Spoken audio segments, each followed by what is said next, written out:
A história do humorista suspeito de desaparecer com a Raíssa. A Raíssa, que era Miss, ela lamentavelmente desapareceu. A Beatriz está ao vivo na coletiva, vamos ouvir. Ele disse que acabou matando a Raíssa estrangulada com um objeto, né, que é conhecido como enforca-gato, é o que ele narrou. Eram instrumentos ali de trabalho dele que estava próximo, e aí ele levou a Raíssa até a residência dele, pegou ela no bairro Portão. Ele teria contado uma história para conseguir que ela fosse com ele até a casa dele, que aí ele iria arrumar um emprego em São Paulo para ela. Então atraiu a Raíssa até ele.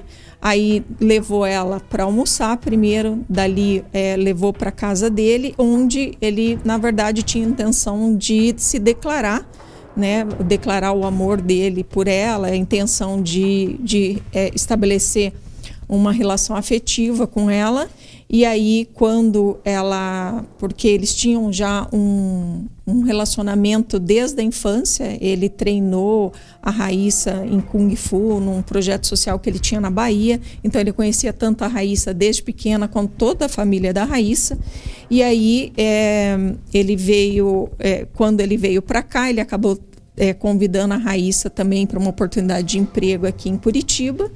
E então ele acabou tendo essa situação de se apaixonar por ela. Ele dava dinheiro para ela, às vezes, no intuito de ajudar até com a parte de comida, ou quando ela queria alguma coisa assim como shows, né, a parte de entretenimento. E aí ele achou que ela também tinha um sentimento por ele. E aí, quando ele se declara para ela, ela se mostra explosiva e aí passa a xingá-lo, né? Essa é a versão dele, passa a xingá-lo, falar que ele é nojento, que ele é mentiroso, que ele é feio. E aí isso daí desperta uma ira nele. Na hora ali ele falou que ele ficou com ódio e descontrolado, e aí pegou esse enforca-gato ali e estrangulou a vítima, deixando ela num cômodo da casa e indo para outro. 10 minutos após, ele retorna, e aí a Raíssa já está em óbito. Ele conseguiu ali uma lona, nessa lona ele embrulha ela e passa fita e deixa o corpo ali, e chama o filho dele, fala: olha, eu fiz, né, eu tive um problema aqui, vem até aqui. E aí o filho aparece lá, a hora que vê isso, entra em desespero também, e aí o pai decide e o filho tenta convencê-lo a se entregar às autoridades, mas ele fala que não. E aí eles pegam e colocam o réu, né? Ele coloca o corpo da Raíssa no porta-malas de um veículo que ele tinha emprestado de um amigo, e ele, junto com o filho, vai até a cidade de Araucária, onde ele disse que o corpo está, que é o que a gente vai verificar agora. A partir de agora vamos nos deslocar até lá para localizar o corpo que ele supostamente teria enterrado. Obrigado. Isso tudo aconteceu na segunda-feira mesmo? Isso tudo na segunda-feira. Ele pega a Raíssa entre 10h30 e 11 horas, por volta de 2 horas, entre meio-dia e meia e 1h, ele mata a Raíssa, e por volta de 6 horas da tarde ele enterra o corpo da Raíssa em Araucária. É numa área de mata? O que ele falou sobre o local onde ele deixou o corpo? Isso é um local ermo, ele não consegue distinguir. Ele falou que é perto de uma fábrica, mas ele não sabe o nome, nada, mas é num local que é rua de terra, né? Então perto do asfalto, e a gente vai ver a partir de agora. Agora, doutor, ele já tinha até lona em casa. Parecia ser um crime premeditado? Então, na verdade, ele fala que isso são instrumentos de trabalho dele, porque ele tinha uma empresa de gás, então já eram instrumentos que ele usava ali, né, materiais que ele usava para o próprio trabalho dele. Ele se apresenta como motoboy, mas também é humorista, trabalhou como motorista de aplicativo também. Mas essa história que ele contou para a Raíssa, que ele iria levar até enfim, teria um apartamento, ela trabalharia como síndica, que ele teria outros apartamentos lá em São Paulo. Essa história procede? Ele confirmou? O que ele contou? Não, ele disse que isso foi uma mentira que ele contou para ela, que, com o intuito de que ela viesse até ele, para que então ele pudesse se declarar. Doutora, ele fica preso? Então, a gente ainda está em diligências, né? Nós vamos ver essa questão do corpo. Então, muitas coisas ainda vão acontecer para a gente definir aí a situação, se vai ou não ter a prisão do acusado. Agora. Ele simplesmente matou porque era um amor não correspondido. Ele disse que, na verdade, não é porque o amor não correspondido, mas sim porque na hora ela começou a xingá-lo, a desprezar, a humilhá-lo, e isso despertou uma raiva muito grande e que ele se descontrolou na hora e acabou matando ela. Doutora, não há um risco de fuga? Então, tudo isso eu vou analisar, mas a princípio não. Ele veio espontaneamente até a delegacia, ele procurou um advogado, o advogado está defendendo ele já, então assim, a princípio não tem o porquê ele fugir, tendo em vista que houve um arrependimento por parte dele diante do que aconteceu.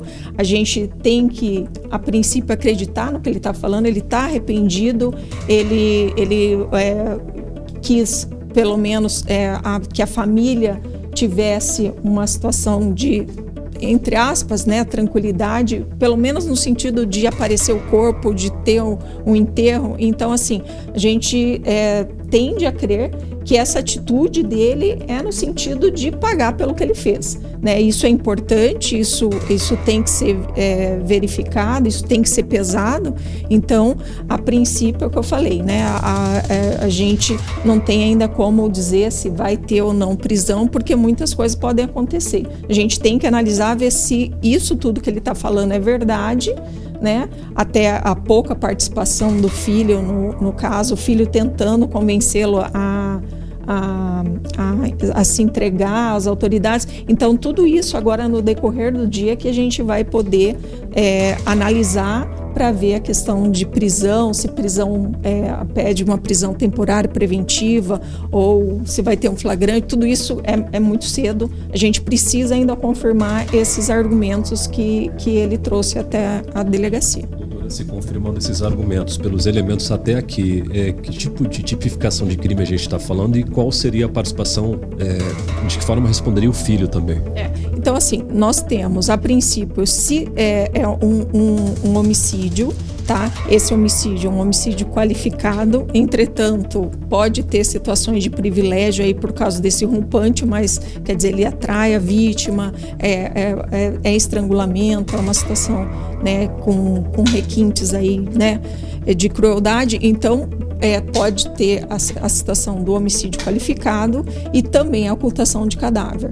Com relação ao filho, a gente vai verificar pelas provas de agora em diante a participação dele, até onde que vai a participação dele ou não também, mas dificilmente não vai responder pela ocultação de cadáver, porque supostamente, pelo que o pai disse, foi o filho que conduziu o veículo até o local onde eles deixaram o corpo, mas o pai pediu para ele ir embora e o pai enterrou o corpo sozinho. Doutora, uma semana já do desaparecimento, depois disso ele seguiu vida normal, ele chegou a fazer realmente uma viagem para São Paulo. Como é que ele prosseguiu esses últimos 7 dias? Não sei te falar, isso daí a gente não chegou a questionar ele aqui. Como foi o depoimento? Ele estava emocionado porque ele chegou aqui na delegacia em silêncio, até de repente mostrou ali uma emoção, chorou ao entrar aqui na sala da senhora. Sim, ele estava emocionado, parece bastante arrependido, parece ser uma pessoa tranquila, então né, dá a entender que realmente houve uma situação ali de rompante, de ódio, né, devido à humilhação, e ele acabou cometendo o crime numa situação de emoção mesmo.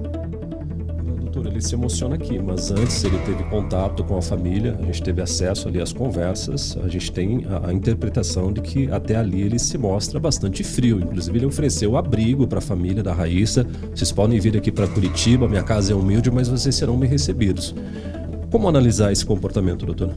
Isso tudo que eu estou dizendo para vocês, né? A partir de agora, a gente começa a montar todo todas as peças, encaixar as peças do quebra-cabeça para conseguir analisar efetivamente o que aconteceu, como aconteceu e o que vai acontecer em termos de diligências e consequências a partir de agora, né, para ele. Doutora, olhando para o Marcelo, ele é um sujeito grande. A Raíssa, menina, mulher, jovem, estatura ali baixa para média. A gente tem uma ação desproporcional de corpos ali, analisando de que forma ela teria sido morta. Sim, é o que eu falei, como a gente vai ter que analisar agora o corpo para ver se tudo que ele falou é verdade ou não. Então vai ter que verificar se houve ou não algum tipo de violência sexual, se ela tem outro tipo de ferimento sem ser esse que ele narra. Então as versões por ele aqui apresentadas têm que ser comprovadas para verificar que isso tudo que ele disse realmente é verdade. E aí, a partir disso, a acusação de um lado e a defesa do outro. A polícia vai procurar fazer tudo de forma imparcial para não prejudicá-lo nem beneficiá-lo. O que a gente quer é a verdade dos fatos e aí depois na justiça, na parte processual, é que haverá ali as consequências para ele. Tem alguma imagem já que mostra ele no carro, saindo da casa? Tem uma imagem só acho que as amigas que fizeram uma foto dele quando a Raíssa sai da casa onde ela estava, né? Mas como eu falei para vocês, né? Eles estão autorizando até vocês acompanharem a gente ir até onde estaria o corpo da Raíssa. Isso vai ser feito agora, doutor? Nós estamos esperando o pessoal da criminalística vir, porque vai ser feita primeiro a perícia no veículo, né, que ele usou para transportar o corpo. Aí, na sequência, a criminalística vai com a gente até o local onde a Raíssa estaria enterrada. Perfeito. A gente acabou de ouvir, então, aqui conversar ao vivo com a doutora Aline Manzato, que é a delegada responsável por essas investigações. Ela que está aqui respondendo pela Delegacia de Proteção à Pessoa de Curitiba e acaba, então, de confirmar o depoimento do Marcelo, desse humorista que conhecia a Raíssa desde pequena. Durou cerca de 1 hora. Ele e o filho dele estiveram aqui na sala com a delegada, nessa mesa, e prestaram esse longo depoimento confirmando. O Marcelo Alves dos Santos matou a Raíssa, de 23 anos, a princípio estrangulando a jovem com um pedaço ali de plástico, que é esse enforca-gato, um material usado para fixar estruturas, e ele utilizou essa peça para cometer esse crime. Na sequência, em cerca de 10 minutos depois, pegou uma lona, enrolou o corpo da jovem e no fim da tarde pediu ajuda para o filho, e os dois colocaram o corpo da jovem dentro do porta-mala de um veículo que já está aqui na delegacia e levaram até uma região de mata na cidade de Araucária, na região metropolitana. A criminalística deve chegar em instantes aqui na delegacia, que fica na região do São Francisco, em Curitiba. Uma perícia deve ser feita nesse carro e, na sequência, o corpo deve ser o local indicado pelo próprio suspeito. Ele pode responder, então, por homicídio qualificado, ocultação de cadáver. Não apenas ele, mas o filho também deve ser ali rotulado de alguma forma nesse inquérito policial. Volto com você, Furlan. Obrigado, Beatriz, pelas informações. Essa imagem aqui que você está vendo, ó, obrigado. Olha aqui, ó, o homem de touca. Esse homem grande descendo do carro aqui, ó. Esse é o Marcelo, ó, esse homem aqui, ó. De touca, de blusa cinza, um homem bem grande, um homem forte. Marcelo é o assassino, confesso, da Raíssa. A versão que ele apresentou na delegacia foi de que ele se declarou para ela, apaixonado por ela, e que ela, diante disso, teria reagido de maneira grotesca. É o que ele disse. E que isso despertou nele uma certa fúria, razão pela qual ele teria ido em direção ao pescoço da menina, estrangulado a menina e depois enterrado o corpo com a ajuda do filho, conforme a Beatriz Freiner acabou de dizer. Olha, a família da Raíssa tá sem acreditar. A irmã dela, com quem nós conversamos agora há pouco por telefone, só faz chorar. E não é para menos. Agora a família está vindo, eles saíram já da Bahia, tem uma previsão de chegada aqui em Curitiba na tarde de hoje, ainda há um horário a ser definido. A nossa produção já está em contato com essa família para juntos a gente acompanhar todo esse processo, todo esse procedimento, até para poder acolher essa família. Eles não conhecem Curitiba, poder dar um suporte para eles, a nossa produção vai dar um suporte para essa família, ajudar, orientar eles o que fazer aqui na cidade. A gente está muito triste com o desfecho dessa história. Inicialmente, para quem acompanhou o programa na semana passada, quando nós trouxemos essa imagem, ela jamais iria imaginar que isso aqui era uma despedida da vida dela. Era uma despedida. Ela pensava que estava a caminho de São Paulo para conseguir um trabalho. O Marcelo teria falado para ela que havia uma oportunidade de emprego para ela conseguir um dinheiro. Ela aceitou essa carona. E no meio do trajeto aconteceu essa confusão. Ele mesmo teria falado que ela no meio do caminho teria desistido da viagem e quis voltar. Mas ele já tinha cometido o crime. Tentou contar uma versão, dada a repercussão dessa situação toda na televisão, ele viu aí que o cerco estava fechado, ele era o principal suspeito. Tem uma informação que chega pra gente de que o filho foi na rede social, escreveu uma indireta na internet. Aí a polícia está fazendo essa conexão de pai e filho e ele acabou induzindo esse pai a procurar a polícia, a falar a verdade, a confessar. Agora, olha só, um lutador, um professor de artes marciais, pô, esse cara não era para estar assim. Matar uma pessoa porque se sentiu ofendido. Pô, é um cara grande, um adulto, um homem, diante de uma garota de 23 anos. Eu falo garota porque assim, a Raíssa, ela tinha somente 23 anos. E o cara desenvolveu por ela um sentimento emocional diferente do que o provocado pela amizade. Ele passou a desejá-la como companheira. Levava ela em eventos, dava presente.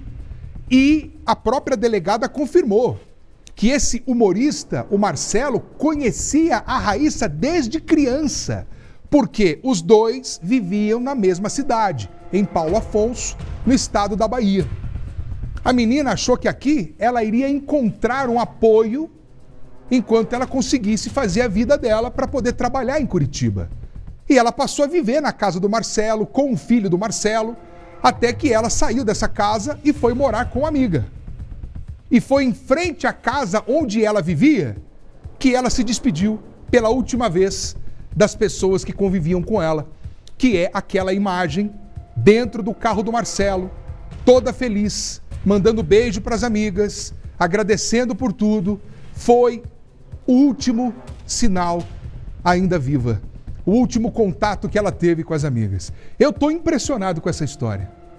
Honestamente, eu estou assim, sem acreditar que esse cara fez isso por essa motivação. Agora, a Beatriz Frener segue ali com a delegada.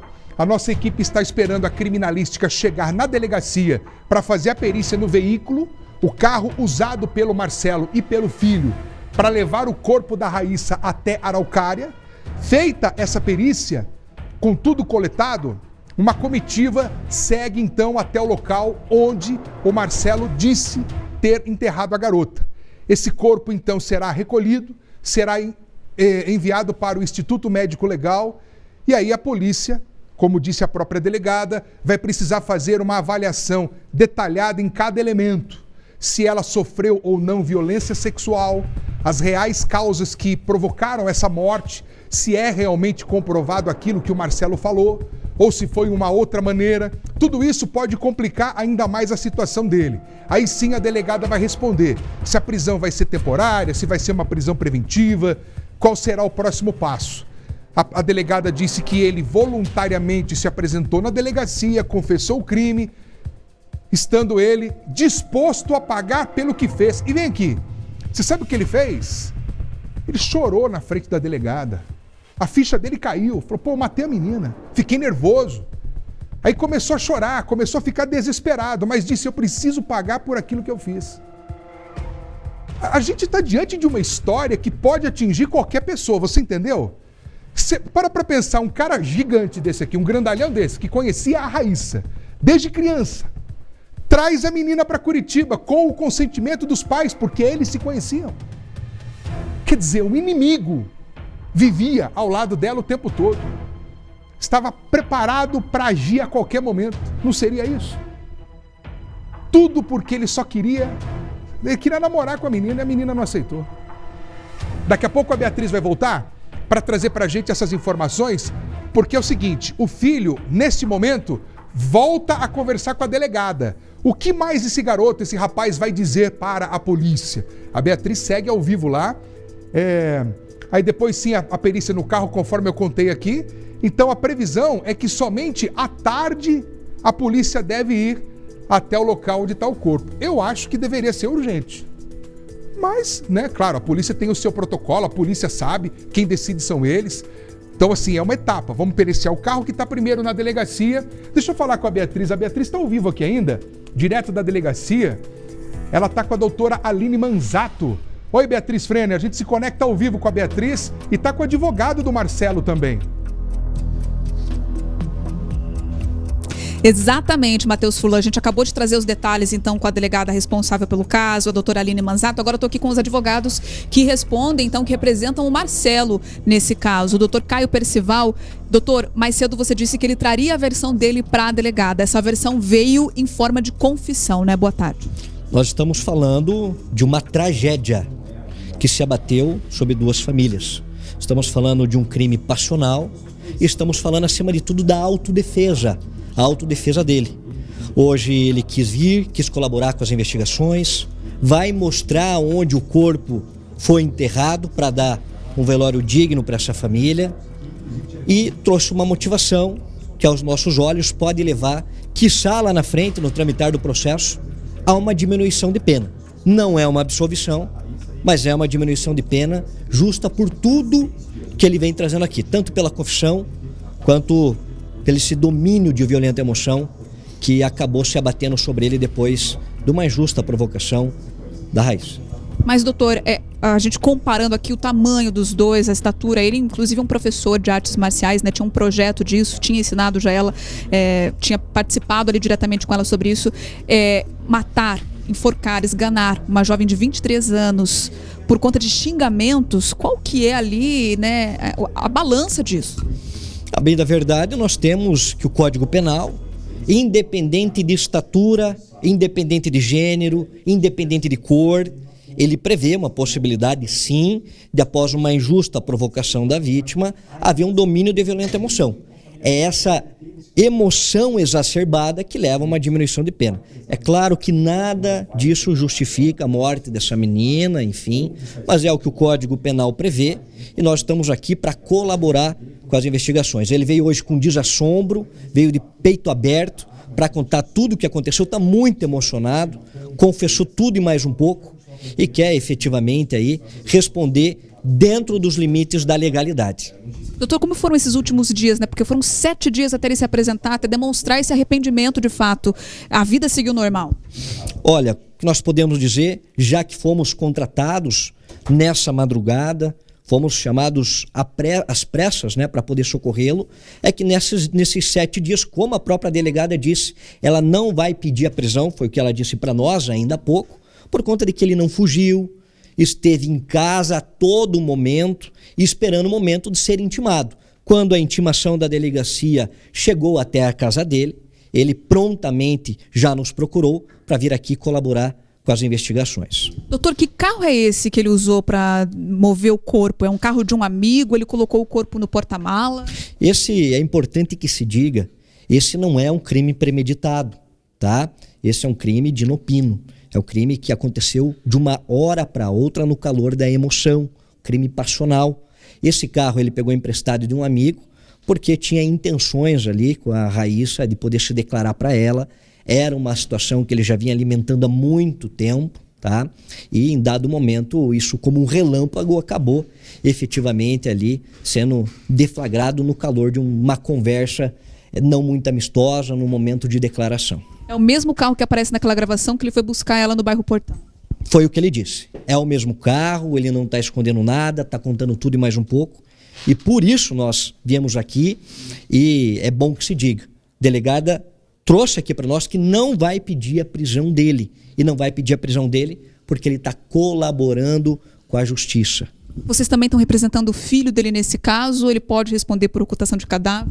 Ele pode efetivamente responder por ocultação de cadáver, é uma previsibilidade que nós temos também. Ele não participou do homicídio. E é bom que se diga, trazendo um parênteses aqui também, trouxeram que efetivamente ele abrigou a Raíssa na casa dele. Isso não é verdade. A Raíssa veio há 3 anos atrás da Bahia para cá, inclusive ele já tinha abrigado outras pessoas, é alguém primário, de bons antecedentes, não tem uma vida maculada por nenhum tipo de violência, muito menos contra a mulher.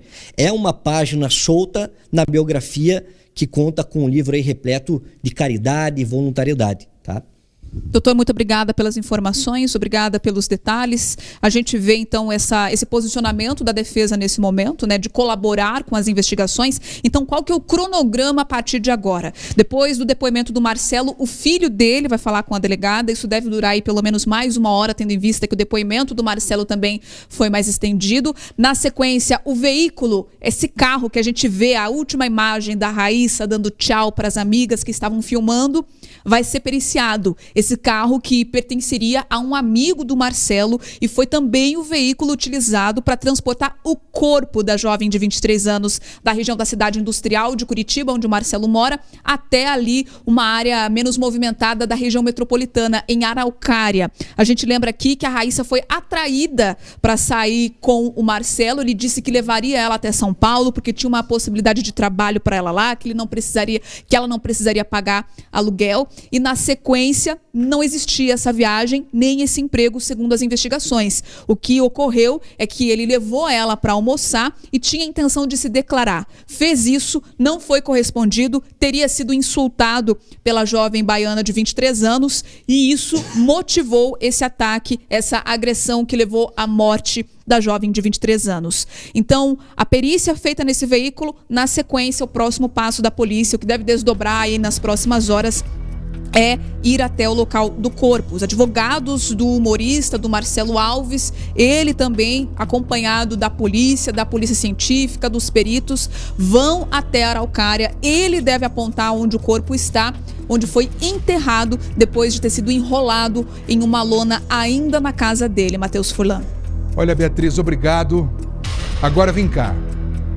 Um código penal que permite uma diminuição de pena diante de uma atrocidade que nós estamos vendo. Que absurdo é esse? Um cara covarde, o cara tem 2 metros de altura, a menina é uma pequenininha assim, ó. Agora, vamos lá. Ele disse que teria agido motivado pela defesa diante das acusações dessa menina quando ela grita com ele. Espera um pouquinho. Eu entendi direito ou estão tentando culpar a jovem? Ou eu sou desatento aqui? Porque pelo que eu entendi, o advogado está tentando dizer que se ela não tivesse negado o namoro, se ela não tivesse falado qualquer coisa, ela não teria sido morta. Foi o que eu entendi pelas entrelinhas. Que país é esse? Que lei é essa? Que estão tentando atenuar a situação de um assassino perigoso? Que estão tentando dizer, então, que a colaboração dele em sua autodefesa pode contribuir para a diminuição de pena. Meu Deus do céu, o cara matou a garota, independentemente de qual condição. Sabe, não foi um empurrão, não foi um tapa, não foi, sabe? Pô, ele usou uma peça chamada enforca-gato para poder estrangular a garota. O pessoal da técnica tem isso aí, será? Pra gente mostrar aqui? Um enforca-gato? Tem gente que não sabe o que é. Vê pra mim se alguém pode trazer um aqui no estúdio, por favor. Agora, vamos lá. Mais uma coisa que eu queria dizer aqui.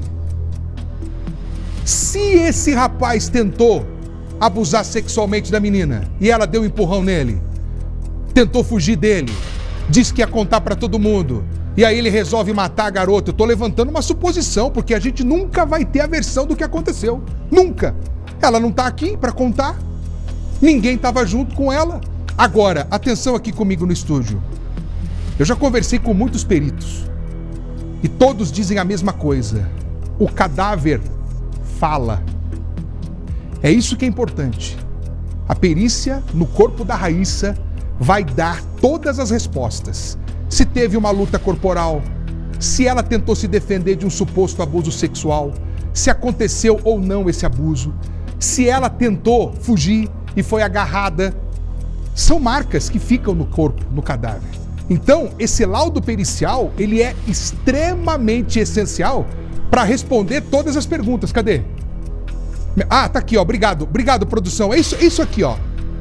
Né? Lá nos Estados Unidos, eles usam isso para algemar as pessoas. Aqui no Brasil, usa também para fazer vários serviços, né? Para tarefas de carro, casa, gambiarra, enfim.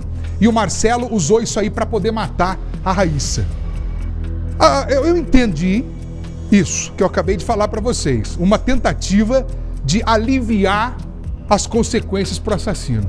Ó, tem mais assuntos urgentes, isso aqui não termina, eu já vou voltar para lá assim que a Beatriz tiver novidade, nós vamos acompanhar a chegada da família da Raíssa e a busca pelo corpo.